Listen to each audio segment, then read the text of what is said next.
Boa tarde, queridos irmãos e irmãs. Eu vou pedir a todos para fechar novamente os olhos, para que a gente possa serenar os nossos corações e as nossas mentes, buscando deixar do lado de fora os problemas, as aflições que tanto nos atingem na vida material. Que a gente possa sentir a presença do nosso anjo de guarda, esse Espírito benevolente que caminha conosco todos os dias da nossa existência aqui na Terra. Ele é o nosso mentor espiritual, que nos auxilia, nos inspira sempre aos melhores pensamentos e sentimentos, todos os dias. Gratidão a você, nosso irmão. E te pedimos que nesse momento nos eleve a presença da nossa mãezinha querida Maria de Nazaré, a mãe de Jesus, esse Espírito benevolente que sempre intervém junto ao Mestre Jesus ao nosso favor, sempre que precisamos. Gratidão, mãezinha querida. E te pedimos nesse momento que nos eleve a mente e o coração a presença do seu Filho amado, nosso Mestre, nosso irmão, Jesus de Nazaré. Mestre Jesus, te agradecemos essa oportunidade bendita de podermos relembrar as tuas lições. Pedimos que nos abençoe nesse propósito verdadeiro de nos tornarmos pessoas melhores. Te agradecemos a tua infinita misericórdia que nos concede a cada novo dia, a cada novo amanhecer, uma oportunidade nova de reparação das nossas faltas, de conquistas. A nossa gratidão. E te pedimos, Mestre, que nesse momento nos eleve a presença do Pai, Criador do Universo, a quem tudo devemos, principalmente a nossa vida. Agradecemos a essa existência bendita. Agradecemos tudo o que temos e somos. E em silêncio, meus irmãos, com a mente e o coração, oremos a prece que o Mestre Jesus nos ensinou. Pai nosso, que estás no céu, santificado seja o teu nome.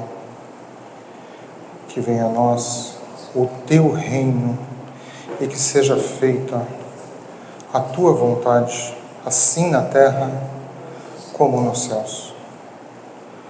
O pão nosso de cada dia nos dai hoje.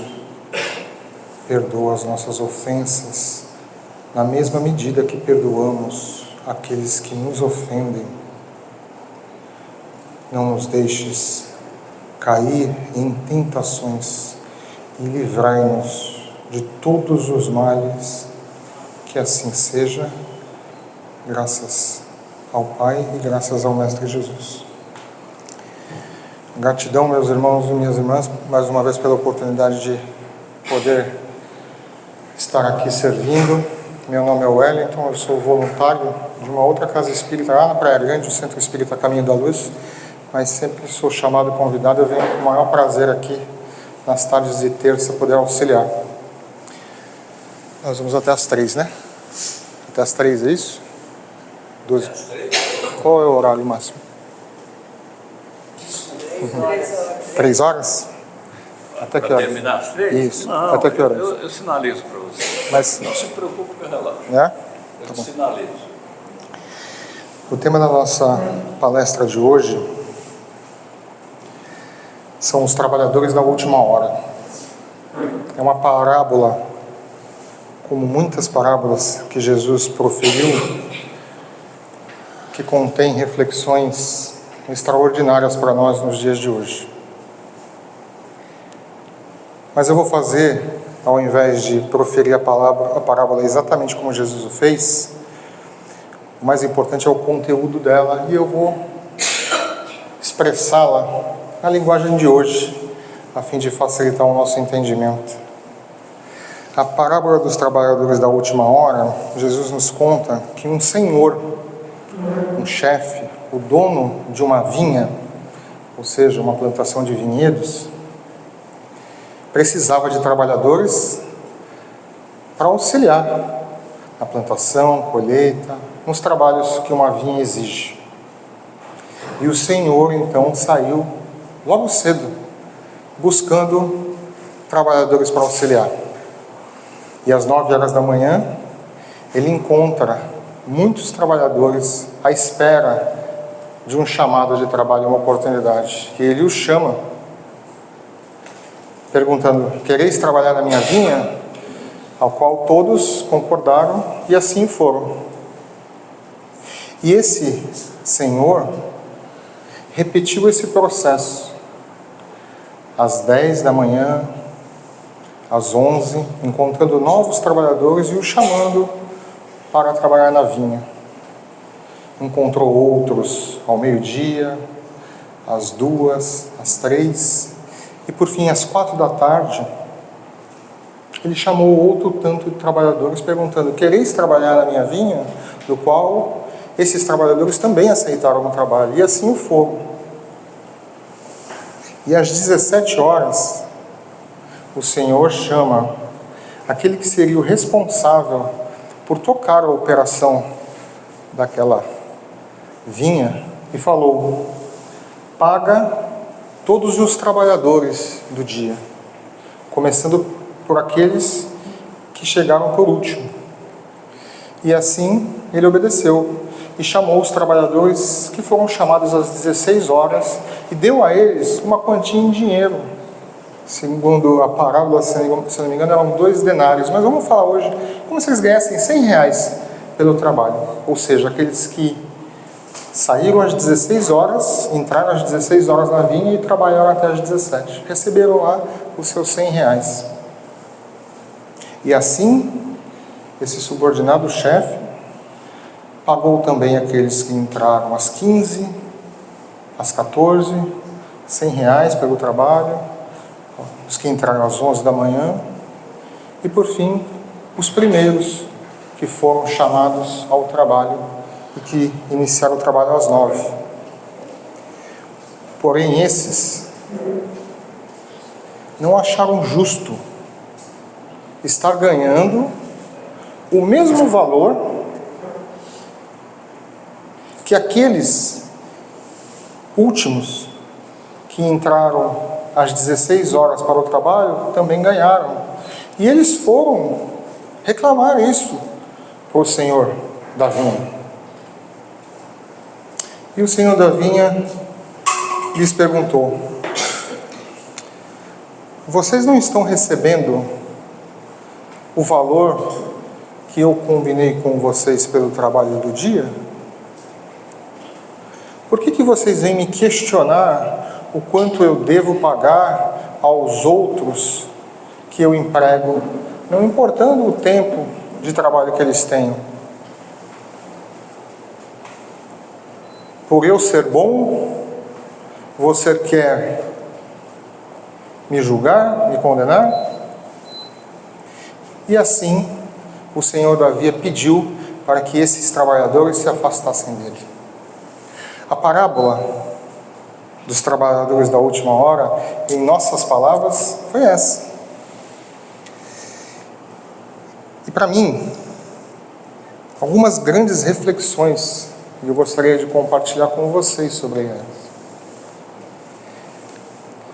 Um exercício muito importante que a gente deve fazer durante a nossa jornada aqui na Terra, tão difícil para nós, porque todos nós acabamos exercitando isso, que é o julgamento. Adoramos julgar o outro sobre as suas ações, atitudes e escolhas, e pouco nos julgamos, olhamos para nós, todos nós.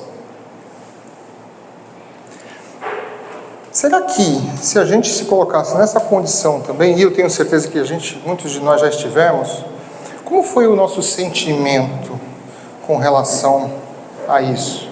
Também nos achamos, de certa forma, injustiçados no dia a dia, naquilo que nos ocorre, porque essa parábola, o grande exercício dela é, primeiro, a gente fazer um paralelo.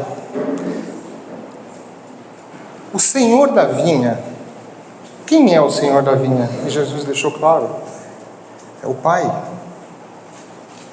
O dia de trabalho vai representar toda a nossa existência numa única encarnação, como essa, por exemplo. Nós estamos num dia de trabalho da vinha, nesse exato momento. Nós estamos encolhendo lá as horas de trabalho de um único dia para, em média, 80, 90 anos que experimentamos aqui na Terra. Fazendo esse paralelo, e aí sim, a gente começa a enxergar essas diferenças que a gente tanto enxerga no dia a dia, onde a gente se vê, se coloca, porque a gente olha para nós mesmos, né? E a gente se enxerga assim, que somos esforçados. Nós nos esforçamos no bem, nós nos esforçamos, isso é a nossa visão sobre nós mesmos, né? Nós nos esforçamos no bem, nós nos esforçamos com a nossa família, nós nos esforçamos em auxiliar aqueles que estão próximos a nós, a gente pagar nossas contas, nossos impostos. Mas a gente vê outros irmãos que não têm às vezes a mesma conduta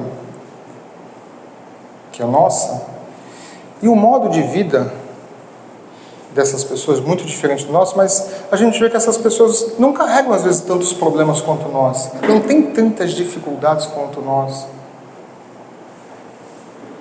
não sofrem tanto quanto nós.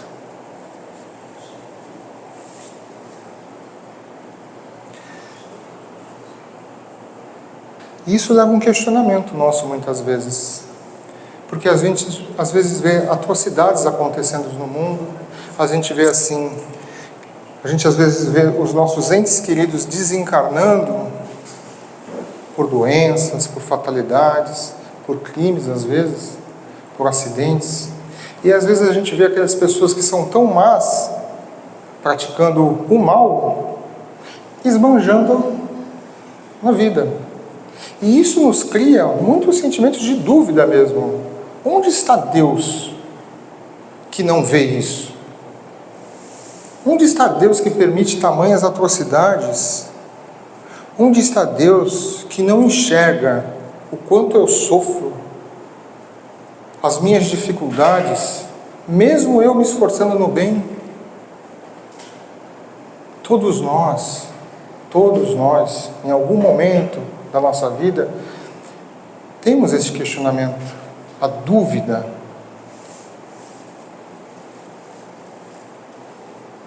E é a mesma coisa do trabalho na vinha. A gente está questionando o Senhor da vinha, o porquê eu tenho que trabalhar muito mais, sofrer muito mais do que outros. É a mesma coisa. E aí a reflexão, duas reflexões principais. A primeira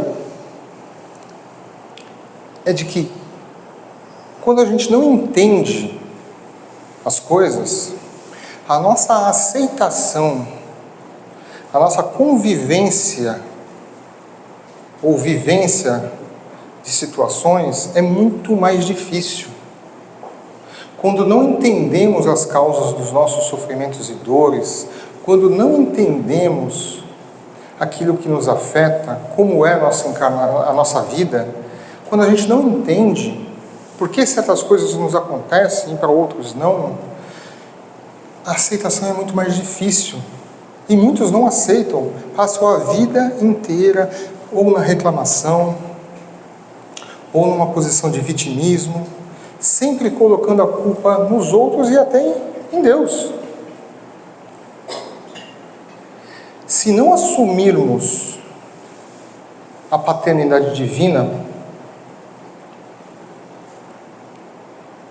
se não buscarmos enxergar verdadeiramente que somos todos filhos do mesmo Pai e que somos filhos de um Pai perfeito, soberanamente justo, infinitamente bom, infinitamente justo. Se não entendermos esse mecanismo, nós não vamos confiar.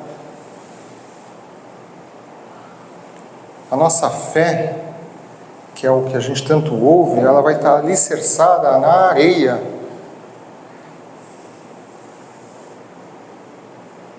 Onde o vento sopra e a areia desmancha. A nossa fé, tão importante para que a gente possa seguir o dia a dia da nossa vida, precisa estar alicerçada na confiança no Pai, que é infinitamente bom e justo. Se Ele é infinitamente bom e justo, Ele não erra. Mas eu sofro. Eu vejo injustiças. Será que são injustiças, então? Necessário entrarmos nessa posição de questionamento se desejamos verdadeiramente abrandarmos as nossas dores. Porque senão vamos permanecer sempre como vítimas da situação. A confiança no Pai é o alicerce da nossa vida. A gente enxerga as civilizações anteriores, nós mesmos, reencarnantes lá atrás, trabalhando a fé como uma fé cega, uma fé baseada na crença, na vontade. Mas o Espiritismo veio nos revelar que a fé precisa ser raciocinada. Razão. Ela não deve ser uma fé baseada em crença ou em vontade, porque a vontade é nossa, a crença é nossa. Então, se as coisas não acontecem da forma como a gente gostaria que elas fossem, a nossa fé começa a balançar. Às vezes a gente tem um parente, um ente querido enfermo, e a gente quer ele do nosso lado. Óbvio, a gente o ama. Mas é necessário o entendimento dos mecanismos da providência divina para entender se aquele é o momento daquele irmão partir ou não. Essas semanas eu vi uma reportagem da filha do Gilberto Gil, que ela revelou que o pai dela disse a ela: se for o seu momento, aceita. Ela está com câncer, né? Se for o teu momento, aceita. O pai, com muito carinho, ele disse isso para ela.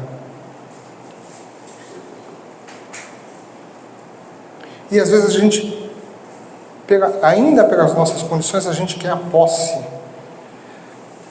A gente não quer o sofrimento do desligamento. Por quê? Porque a gente sempre tende a enxergar o dia da vinha como um único dia. Amanhã terá outro dia de trabalho na vinha. Amanhã haverá outra encarnação. Assim como houve ontem um dia. Houve uma encarnação nossa também. Outras e outras.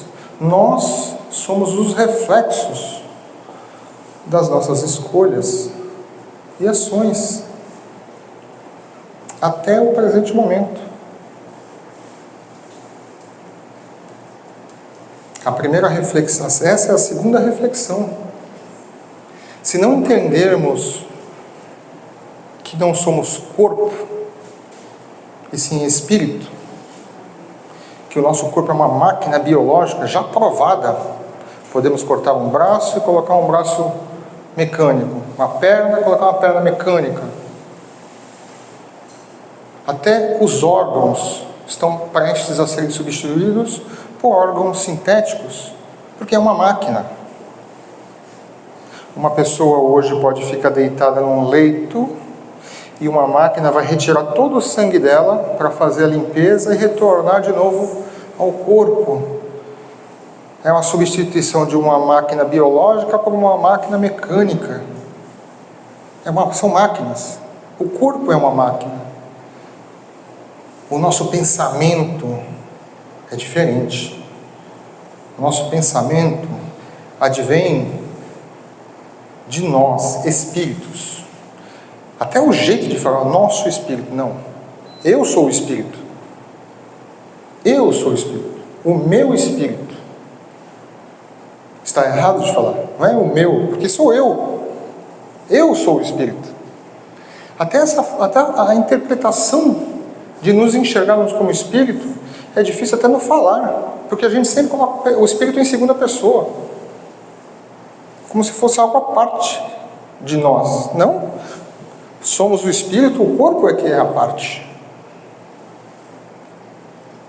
Eu tenho visto, e hoje cada vez mais, as experiências de quase morte, EQM, os estudos feitos, não no Brasil, que infelizmente não investe tanto, mas já em outros países como na Inglaterra, por exemplo, há estudos científicos das experiências de quase morte, ou seja, daquelas pessoas que por alguns instantes o corpo, a máquina, morreu, parou de funcionar,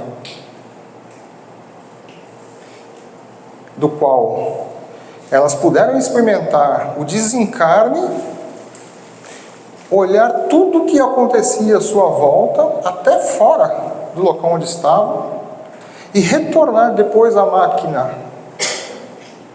biológica, o corpo, para testemunharem o que viram. E os relatos são um dos mais incríveis, já com o método científico, ou seja, catalogados, registrados. Não é um delírio, é um fato científico. Assim como aconteceu lá atrás, há 150 anos, um pouco mais, quando Kardec, ao invés de brincar com uma mesa, ele perguntou para a mesa se tinha alguém ali, e a mesa deu, e ele disse, uma batida é sim, duas batidas é não, e aliás, ao contrário, uma batida é sim, uma batida é não e duas batidas é sim.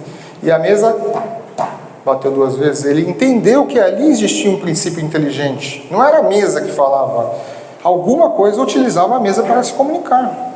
E essa revelação era o que era necessário naquela época. E hoje, as EQMs, as experiências de quase morte, elas já são a revelação que nós precisamos para tornar científico que corpo é corpo, espírito é espírito. A ciência já, há muito mais, meus irmãos, que a ciência já está vendo. Só que nós, ainda, às vezes, só enxergamos o que está na nossa frente. Nós, que somos os viajantes nesse momento desta encarnação, ainda nos enxergamos como os trabalhadores da vinha que entraram às 9 horas da manhã e estão reclamando daqueles que entraram às 16 e ganharam a mesma coisa. Quando o nosso pensamento deveria ser de gratidão pelo trabalho do dia, pela oportunidade de aprender, de servir. Repare que os trabalhadores das 9 horas trabalharam e serviram até as 17. Mas se o pensamento deles não era moralmente elevado, o trabalho é em vão.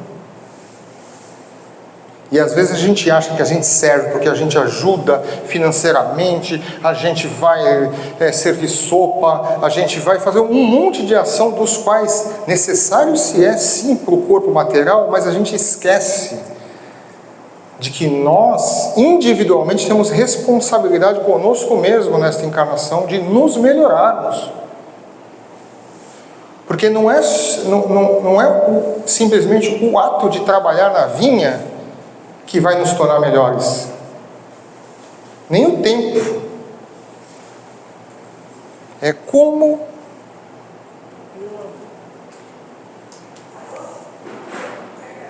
Oi? Todos me ouvem? Sim. Me ouvem atrás? Sim? Mas eu acho que já está chegando outro. Falei demais e gastou o microfone, fez? É que a sua energia é forte. Obrigado. Oi.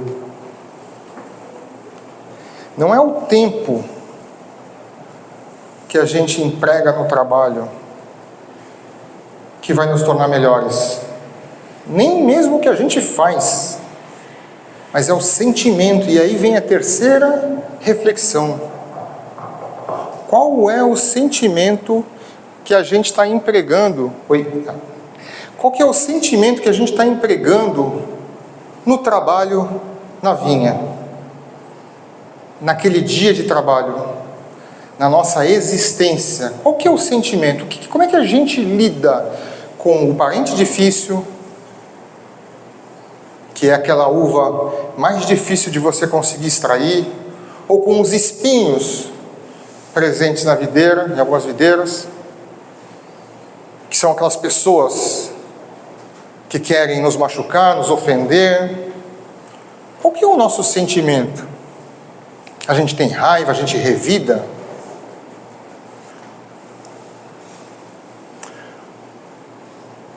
Porque, meus irmãos e minhas irmãs, a observação de nós mesmos é ponto fundamental para sabermos quem nós somos e aonde queremos chegar.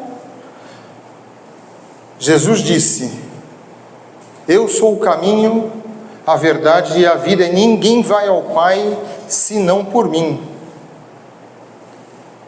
Ou seja, se não seguirmos aquilo que Jesus nos ensinou, se não mostrarmos para Ele que somos dignos de conhecer ao Pai, não ascenderemos a Ele. E o que é ser digno de conhecer o Pai? Se alguém te bater a tua face, oferece-lhe a outra. Pedro perguntou aquela pergunta: quantas vezes preciso perdoar aquele que me ofende? 7 vezes? Da qual Jesus lhe respondeu: não 7, mas 77 vezes 7, o que exprime o infinito. Se não seguirmos aquilo que Jesus nos ensinou,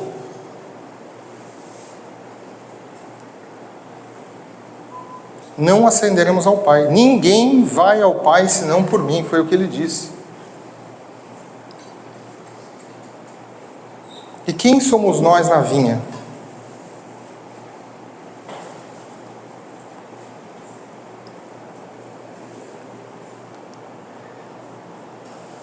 Bom, eu vou pedir novamente que nós fechemos os nossos olhos para fazermos nossa última reflexão, pedindo ao Mestre Jesus, nesse momento, que nos abençoe nas reflexões dessa tarde, que possamos verdadeiramente querermos ser pessoas melhores, perdoando primeiro a nós mesmos o que fizemos de errado. O primeiro perdão é o nosso, para nós mesmos, entendendo que somos falhos, mas que verdadeiramente temos vontade de querermos sermos melhores. E isso é o que conta, e é isso que o Mestre Jesus espera de nós, que passemos a caminhar para frente e não mais ficar estagnado ou olhando para trás. O que passou, passou. Amanhã é um novo dia da vinha, é uma nova oportunidade.